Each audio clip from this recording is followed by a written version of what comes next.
Hello नमस्कार दोस्तों, मेरा नाम है लक्की जांगीड़ और मैं एक बार फिर से आप सभी लोगों का स्वागत करता हूं आपके अपने यूट्यूब चैनल जीके विद लक्की के अंदर। जैसा कि आप लोगों ने थंबनेल में देखा होगा, हमारा जो आज का टॉपिक रहेगा वो राजस्थान से एकीकरण से संबंधित रहेगा।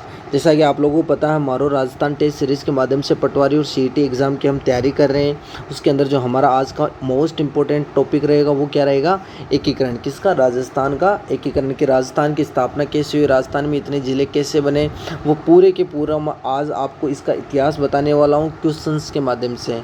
एग्ज़ाम के अंदर किस हिसाब से क्वेश्चन पूछे जाएंगे, किस हिसाब से एग्ज़ाम में क्वेश्चंस आ सकते हैं, आने की संभावना है, पूरे के पूरे क्वेश्चंस के माध्यम से राजस्थान का एकीकरण मैं आप लोगों के सामने रख दूंगा। मैं पूरे जोश के साथ आप लोगों के साथ जुड़ गया हूँ। आप लोग भी पूरे जोश के साथ मेरे साथ जुड़ जाइए। नोटबुक और पेन अपने हाथ में रखिए, एक एक पॉइंट को ध्यान से सुनना है और अपनी कॉपी के अंदर नोट डाउन करते जाना। राजस्थान की क्लास हम एक दोहे के माध्यम से स्टार्ट करते हैं और जो दोहा या जो मोटिवेशनल लाइन वो क्या है, देखो क्या है कि बिगड़ी बात बने नहीं, लाख करो किम कोई, और रहीमन फाटे दूध को और मंथे ना माखन होई।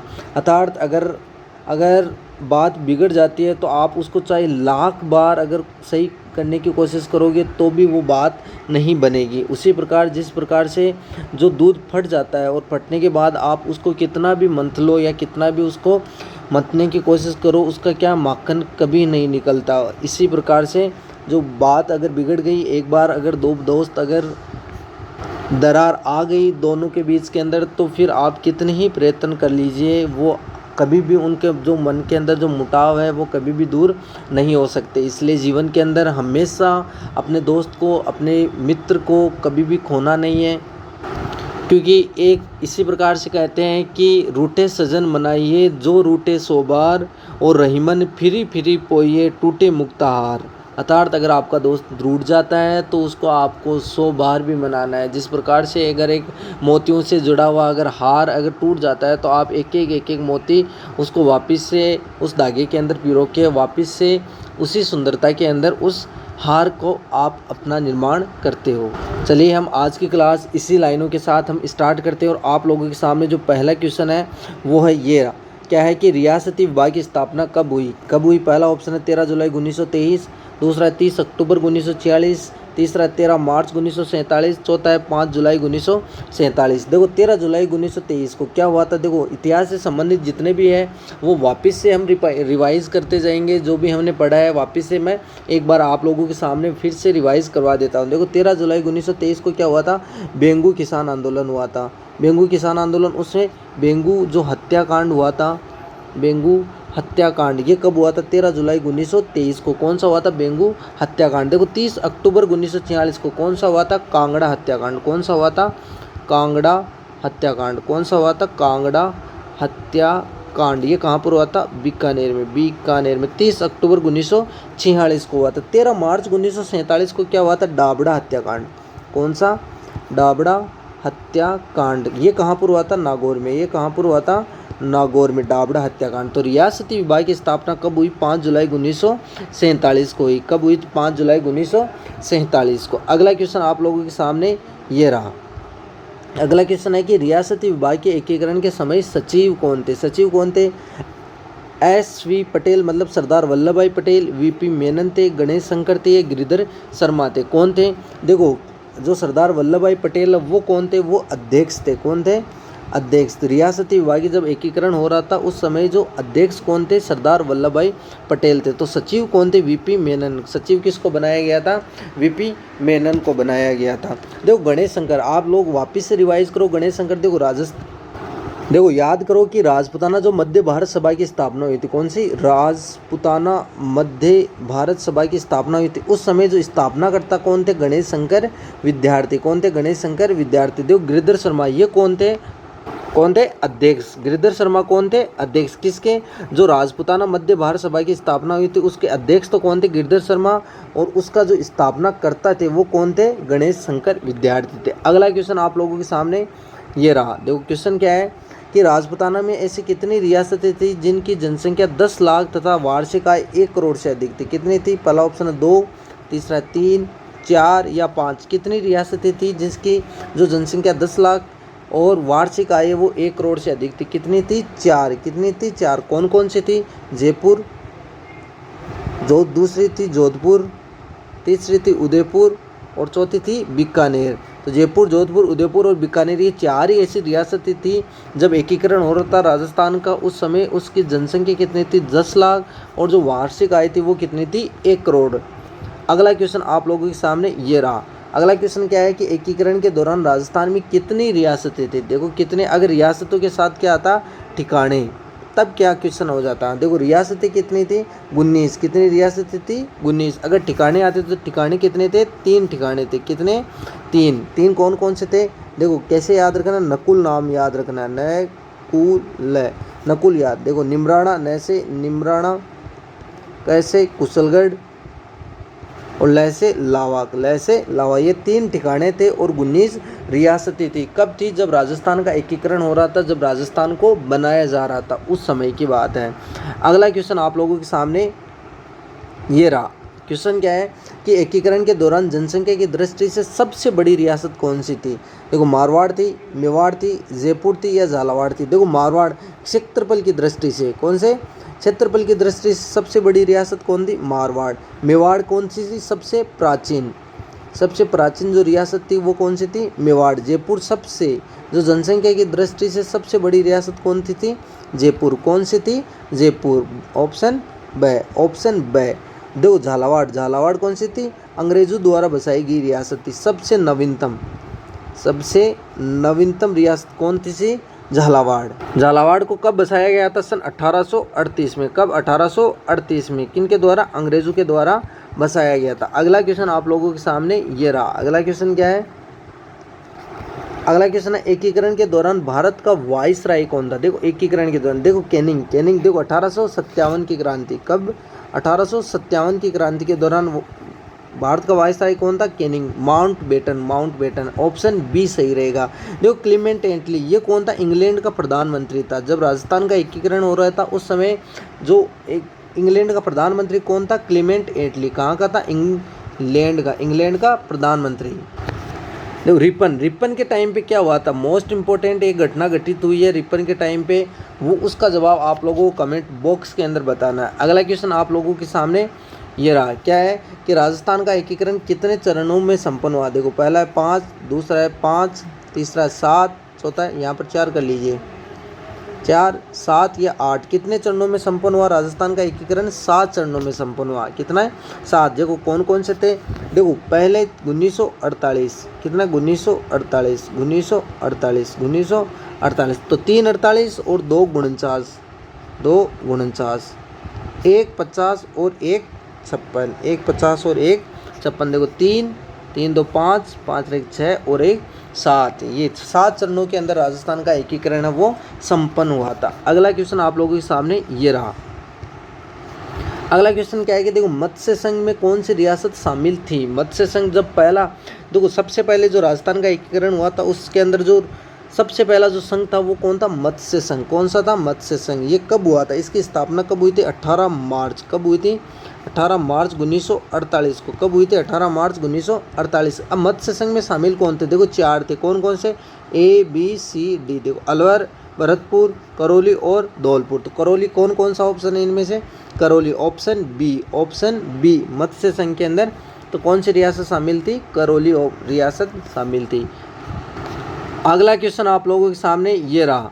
अगला क्वेश्चन है कि राजपुताने में एकमात्र केंद्र शासित प्रदेश कौन सा था? देखो अजमेर, मेरवाड़ा, सुनील टप्पा, सिरोही या जयपुर। कौन सा था? तो राजपुताने में जो एकमात्र केंद्र शासित प्रदेश था वो कौन सा था? अजमेर, मेरवाड़ा। देखो सुनील टप्पा के कहाँ का था? देखो मंदसौर MP का। कहाँ का? मंदसौर MP का था। लेकिन जब राजस्थान का जब एकीकरण संपन्न हुआ था, जो वर्तमान राजस्थान संघ है उसके अंदर क्या हुआ था? जो राजस्थान का 7वां चरण था वो कब हुआ था? 1 नवंबर 1956 को। 1 नवंबर 1956 को। उस समय क्या हुआ था? जो सुनील टप्पा जो सिरोही का था, सुनील टप्पा, उसको क्या किया? राजस्थान के अंदर मिला लिया, राजस्थान में विलय कर लिया। राजस्थान में उसका क्या कर लिया? विलय। और राजस्थान से किसको दे दिया था? राजस्थान से सिरोंजगंज सिरोंजगंज को दे दिया था, और राजस्थान को सिरोंजगंज को किसको, एमपी को दिया था, और एमपी का जो मंदसौर जिला उसका सुनील टप्पा वो राजस्थान के अंदर मिला लिया गया था। ये कब की बात है, 1 नवंबर 1956 की बात है। राजस्थान का 7वां और अंतिम चरण था, उसी के अंदर ये घटनाएं घटित हुई थी। अगला क्वेश्चन आप लोगों के सामने ये रहा। अगला क्वेश्चन क्या है, देखो अगला क्वेश्चन है कि एकीकरण के दूसरे चरण में राज प्रमुख कौन थे। जो एकीकरण हो रहा था उस समय जो राज प्रमुख कौन थे, पहला ऑप्शन है उदयभान, दूसरा है भीम सिंह, तीसरा है भोपाल सिंह, चौथा है मान सिंह। तो एकीकरण के दूसरे चरण में, तो पहले चरण में कौन था, देखो पहले चरण में कौन थे, फर्स्ट चरण में जो राज प्रमुख थे वो कौन थे, उदयभान। उदयपुर ये कहाँ का शासन था, धौलपुर का। कहाँ का था, धौलपुर का शासन था, धौलपुर का शासक था। धौलपुर का शासक कौन था, उदयभान। ये कहाँ पर था, फर्स्ट चरण में। जब एकीकरण का जो दूसरा नहीं फर्स्ट चरण, तो राज प्रमुख कौन था, उदयभान। भीम सिंह, भीम सिंह। दूसरे चरण में राज प्रमुख कौन था, भीम सिंह। तो ऑप्शन बी सही रहेगा, ऑप्शन बी। तीसरे चरण में कौन था, भोपाल सिंह। थर्ड में कौन था, भोपाल सिंह। और चौथे में कौन था, मान सिंह। कौन था, कौन सा मान सिंह है, सवाई मान सिंह। सवाई मान सिंह या मान सिंह सेकंड बोल सकते हैं। तो एकीकरण के चौथे चरण में मान सिंह, तीसरे में भोपाल सिंह, दूसरे में भीम सिंह और पहले में उदयभान सिंह। तो भीम सिंह कहाँ का था, कोटा का शासक था। भीम सिंह कोटा का था। और भोपाल सिंह ये कहाँ का था, मेवाड़ का शासक था। और मान सिंह ये कहाँ का था, जयपुर का शासक था। कहाँ का था, जयपुर का शासक था। अगला क्वेश्चन आप लोगों के सामने ये रहा। तो अगला क्वेश्चन क्या है कि एकीकरण के तीसरे चरण में उद्घाटनकर्ता कौन थे, गॉडगिल थे, नेहरू जी थे, उदयभान थे या वल्लभ भाई पटेल थे। कौन थे, एकीकरण के जो तीसरा चरण था उसके अंदर उद्घाटन कौन थे, देखो सबसे पहले पहला चरण, दूसरा, तीसरा, चौथा, तो कौन थे, गॉडगिल, फिर उसके बाद चाचा और उसके बाद पटेल। तो पहले चरण में जो उद्घाटन, तीसरा चरण तो पहले चरण में गॉडगिल किया था, दूसरे चरण में भी जो उद्घाटन वो गॉडगिल ने किया था, लेकिन इसने तीसरा चरण पूछा। तो तीसरे चरण में चाचा हम किसको बोलते हैं, नेहरू जी को। चाचा किसको बोलते हैं, नेहरू जी को। तो गॉडगिल चाचा पटेल, गॉडगिल चाचा पटेल। आप लोगों को भी ऐसे ही याद रखना है। तो तीसरे चरण में किसने किया था, नेहरू जी ने। और चौथे चरण में जो उद्घाटनकर्ता के कौन थे, और सरदार वल्लभ भाई पटेल थे। अगला क्वेश्चन आप लोगों के सामने ये रहा। अगला क्वेश्चन क्या है, अगला क्वेश्चन है कि चौथे चरण में राजस्थान के प्रधानमंत्री के रूप में किसे नियुक्त किया गया था। देखो SGMH, जो पहला चरण, दूसरा, तीसरा और चौथा। एस का मतलब शोभाराम कुमावत। तो पहले चरण में कौन थे, शोभाराम कुमावत। जी का मतलब गोकुलाल असावा, जी का मतलब गोकुलाल असावा। तो दूसरे चरण में कौन थे, गोकुलाल असावा। इसने कौन से, चौथे में। तीसरे में SGM का मतलब माणिक्यलाल वर्मा। और जी का मतलब हीरालाल शास्त्री। MH का मतलब हीरालाल शास्त्री। तो चौथे चरण में जो प्रधानमंत्री के रूप में किसे नियुक्त किया गया था, हीरालाल शास्त्री को नियुक्त किया गया था। अगला क्वेश्चन आप लोगों के सामने ये रहा। अगला क्वेश्चन क्या है कि महात्मा गांधी के सिलसिले में किसे बंदी बनाया गया था। देखो NB खर्रे को, तेज सिंह को या युगल किशोर चतुर्वेदी को या अवैध दोनों को। किसे बंदी बनाया गया था, अवैध दोनों को। NB खर्रे को और तेज सिंह दोनों को बंदी बनाया गया था। कब, जो महात्मा गांधी के जो केस के सिलसिले में किसे बंदी बनाया गया था, NB खर्रे व तेज सिंह को। क्यों बंदी बनाया गया था, देखो जो तेज सिंह है वो कहाँ का शासक था, अलवर का। कहाँ का था, अलवर का। तो तेज सिंह को बंदी बना लिया, इसलिए धौलपुर का जो उदयभान था उसको क्या बनाया था, राज प्रमुख बनाया था। राज प्रमुख किसको बनाया था, धौलपुर का जो शासक था उसको राज प्रमुख बनाया गया था। और प्रधानमंत्री उनमें से SGMS में से थे। और उप प्रधानमंत्री, देखो युगल किशोर चतुर्वेदी है, इनको क्या बनाया गया था, उप प्रधानमंत्री किसे बनाया गया था, युगल किशोर चतुर्वेदी को बनाया गया था। कब बनाया गया था, महात्मा गांधी के जो सिलसिले के केस के अंदर जो हो रहा था उसके अंदर। कौन सा, फर्स्ट चरण, मत्स्य संघ में। ये बात है मत्स्य संघ की। मत्स्य संघ के अंदर जो उप प्रधानमंत्री युगल किशोर चतुर्वेदी को बनाया गया था। और प्रधानमंत्री कौन थे, एस मतलब शोभाराम कुमावत। कौन थे, शोभाराम कुमावत थे। अगला क्वेश्चन आप लोगों के सामने ये रहा। अगला क्वेश्चन क्या है कि मैं अपने डेथ वारंट पे हस्ताक्षर कर रहा हूँ, ये कथन किस रियासत के शासक ने कहा था। देखो बांसवाड़ा के, डूंगरपुर के, बीकानेर के या धौलपुर के। तो किस शासक ने कहा था, बांसवाड़ा। किसने, बांसवाड़ा का कौन था, चंद्रवीर सिंह। कौन, चंद्रवीर सिंह ने जब हस्ताक्षर कर रहा था एकीकरण के दौरान, विलय पत्र पर हस्ताक्षर कर रहा था, तब उन्होंने कहा था कि मैं अपने डेथ वारंट पर हस्ताक्षर कर रहा हूं। तो ये बांसवाड़ा ने कहा था। देखो बीकानेर रियासत क्या थी, सबसे पहले जो रियासत विभाग पे जो हस्ताक्षर करने वाली जो जो रियासत थी वो कौन थी? बीकानेर। बीकानेर ने कब किए थे? 7 अगस्त 1947 को, 7 अगस्त 1947 को बीकानेर। और सबसे लास्ट में किसने किया था? धौलपुर ने। कब? 14 अगस्त को, 14 अगस्त 1947 को सबसे लास्ट में धौलपुर ने हस्ताक्षर किए थे। किस पे किए थे? विलय पत्र पर, विलय पत्र पर। अगला क्वेश्चन आप लोगों के सामने ये रहा। अगला क्वेश्चन क्या है? देखो, राजस्थान दिवस कब मनाया जाता है? पहला ऑप्शन 18 मार्च 1948, दूसरा ऑप्शन है 18 अप्रैल 1948, तीसरा 30 मार्च 1949, चौथा है 25 मई 1949। देखो, पहला ऑप्शन है 18 मार्च 1948। ये कौन सा था? मत्स्य संघ की स्थापना हुई थी। कौन सा? मत्स्य संघ की स्थापना, जो प्रथम संघ था उसकी स्थापना कब हुई थी? 18 मार्च 1948 को। जो तीसरा 18 अप्रैल 1948, इन दोनों के बीच में क्या रह गया था? 25 मार्च 1948। इसमें कौन सा जो दूसरा चरण था? कौन सा था? दूसरा चरण, पूर्वी राजस्थान संघ, पूर्वी राजस्थान संघ, वो कब हुआ था? 25 मार्च 1948 को। फिर तीसरा आता है वो कौन सा आता है? 18 अप्रैल 1948 को। कौन सा? 18 अप्रैल 1948 को। ये कौन सा था? संयुक्त राजस्थान संघ। कौन सा था? संयुक्त राजस्थान संघ था। अगला ऑप्शन है देखो 30 मार्च 1949। 30 मार्च 1949 कौन सा था? राजस्थान का चौथा चरण। जब चौथा चरण था 30 मार्च 1949 को, कौन सा चौथा कौन सा था? वृहद राजस्थान संघ। कौन सा? वृहद मतलब बड़ी बड़ी रियासत कौन सी? देखो, जोधपुर, जैसलमेर, बीकानेर और जयपुर, इन चारों को मिला के क्या किया था? वृहद राजस्थान संघ के अंदर विलय कर दिया था, इसलिए वृहद राजस्थान संघ। और वृहद हुआ था, इसका मतलब 30 मार्च 1949 को। कौन सा चरण था? चौथा चरण के अंदर 30 मार्च को मनाया जाता है। राजस्थान दिवस कब मनाया जाता है? 30 मार्च को 1949 को सबसे पहले मनाया गया था, उसके बाद 30 मार्च 1949 को मनाया गया था। और हम आज राजस्थान दिवस 30 मार्च को सेलिब्रेट करते हैं। कब? 30 मार्च को करते हैं। अगला क्वेश्चन आप लोगों के सामने ये रहा। अगला क्वेश्चन क्या है कि एकीकरण के समय वन विभाग किस रियासत को दिया गया था? किसको? देखो, बीकानेर को, जोधपुर को, उदयपुर को या कोटा को? देखो, बीकानेर को। देखो, बीकानेर को कौन सा दिया था? शिक्षा विभाग किसको दिया था? बीकानेर को। जोधपुर को कौन सा दिया था? न्याय विभाग। कौन सा? न्याय विभाग। उदयपुर को कौन सा दिया था? खनिज विभाग। कौन सा? खनिज विभाग। बच गया कौन सा? कोटा को कौन सा दिया था? वन विभाग का दर्जा किसको दिया था? कोटा को दिया था। अगला क्वेश्चन आप लोगों के सामने ये रहा। अगला क्वेश्चन ये रहा।